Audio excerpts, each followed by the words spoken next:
আজ আমি তোমাদেরকে শোনাবো এক অলৌকিক ঐতিহ্যবাহী পুজোর গল্প, যে পুজোর ঘট ওঠে আকাশের শঙ্খচিল আর সমুদ্র কাঁকড়ার দর্শনে। আমাদের নামখানার লালপুর নামক জায়গাতে এক শীতলা বিশালক্ষীর মন্দির রয়েছে, প্রায় ৭০ বছরেরও পুরনো। যখন গুটি বসন্তের মতো মহামারী রোগটিতে প্রচুর মানুষ প্রাণ হারিয়েছিল, তখন এই এলাকার কোনো এক ব্যক্তির স্বপ্নাদেশে এই পুজো শুরু হওয়ার আদেশ পায় এবং তবে থেকে এই এলাকার মানুষ এই পুজো করে আসছে এবং তারা বিশ্বাস করেন এরম একটা মহামারীর হাত থেকেই মা তাদেরকে বাঁচিয়েছেন।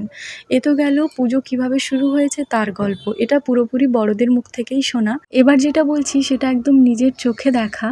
সেটা হলো প্রত্যেক বছর যখন ঠাকুরের ঘট তুলতে সমুদ্রে যাওয়া হয়, আকাশে যতক্ষণ না শঙ্খচিল দেখা যাচ্ছে এবং সমুদ্র থেকে যতক্ষণ না সমুদ্র কাঁকড়া উঠে আসছে ততক্ষণ পর্যন্ত ঠাকুরের ঘট ওঠে না, আর সেই কাঁকড়া ধরে এনে ঠাকুরের প্রথম দিনের ভোগ হয়।